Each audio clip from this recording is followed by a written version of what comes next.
3 millions de livres à déménager pour le chantier de la bibliothèque de la Part-Dieu. Un premier frigo solidaire installé à Vèze. Enfin des pompes à vélo fixes en libre service pour les cyclistes. Le bastion social, bientôt dissous. Emmanuel Macron l'a annoncé hier soir lors du dîner annuel du CRIF, le Conseil représentatif des institutions juives. Ce groupuscule d'identitaires lyonnais était déjà dans le viseur depuis plusieurs mois. Son local a notamment été fermé en novembre dernier sur décision de la ville de Lyon. Quant à son leader, il a été condamné en août pour provocation à la haine raciale.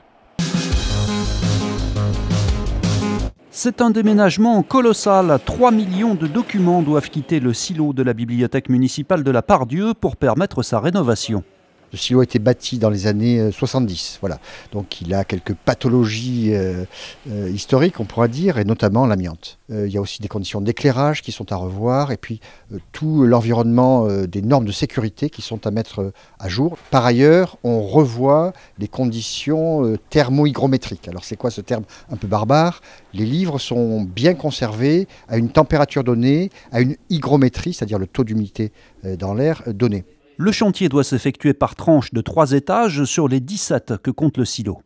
C'est effectivement un travail gigantesque. Il faut le rappeler, 3 millions de documents à déménager, à bouger et à remettre dans le bon ordre, évidemment, hein, parce qu'un document déplacé, c'est un document qui est perdu. Voilà. Donc c'est un travail de préparation qui est très long. Le silo, c'est la mémoire de Lyon, quelque part. Hein. Sachez que le document le plus ancien que nous conservons remonte au 5e siècle. Une trentaine d'agents travaillent dans ce silo. Pour eux, le chantier est aussi l'occasion de repenser l'organisation du stock. Le bâtiment aujourd'hui, les 17 étages du silo sont quasiment pleins. Hein, et que donc, non seulement nous déménageons, mais nous réfléchissons aussi à la manière dont le silo, une fois rénové, sera agencé pour ses collections. Hein. Et donc, on ne remettra pas au même endroit les collections en 2023, au même endroit qu'elles sont aujourd'hui. La ville consacre 13 millions d'euros au chantier de la bibliothèque qui doit durer 5 ans. Pendant les travaux, le public pourra toujours consulter les collections, dont une partie sera provisoirement transférée aux archives départementales. La rue Bourget à Villeurbanne bloquée depuis hier soir. En cause, un camion grue de 70 tonnes qui s'est renversé à proximité d'un chantier de construction. L'accident, heureusement, n'a fait aucune victime et une enquête est en cours pour comprendre ce qui s'est passé. Relever un tel engin n'est pas chose facile et va nécessiter l'envoi sur place d'un autre camion grue venant de Saint-Étienne qui devrait intervenir d'ici demain soir.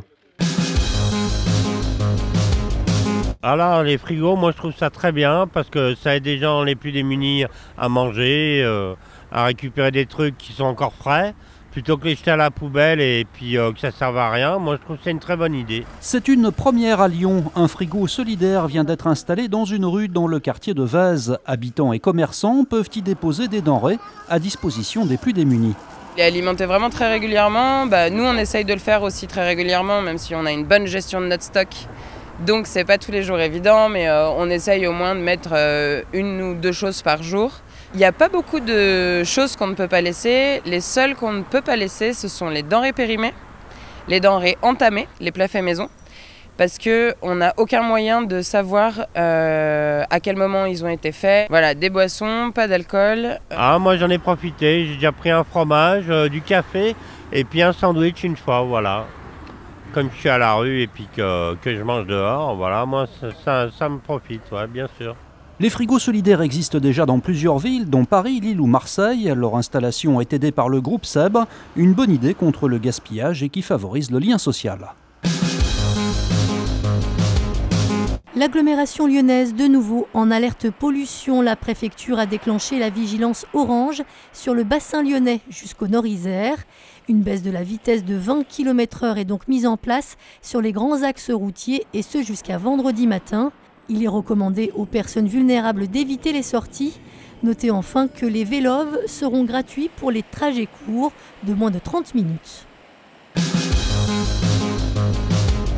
C'est du bon matériel, ça gonfle très rapidement, donc c'est bien pratique comme service.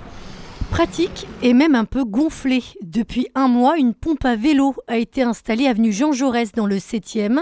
Une initiative de cette enseigne spécialisée dans l'alimentaire. Après Paris, 2 pompes ont ainsi été installées à Lyon.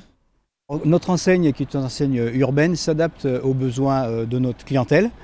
Et après avoir inséré nos services à l'intérieur des magasins, on propose aussi les services à l'extérieur.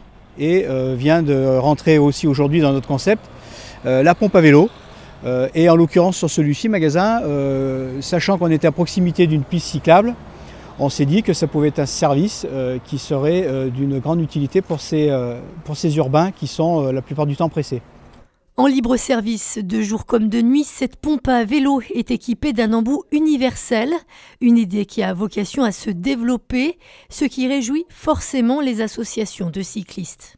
On voit que les cyclistes commencent à être vraiment pris en compte par l'ensemble des acteurs et notamment par les grandes surfaces. Et ils ont raison puisque ce sont d'excellents consommateurs, très fidèles et qui ont un panier moyen supérieur. Ce qui est sûr, c'est qu'avec une augmentation du nombre de cyclistes de 10% en moyenne chaque année à Lyon, ce genre d'installation n'est pas prêt d'avoir un coup de pompe.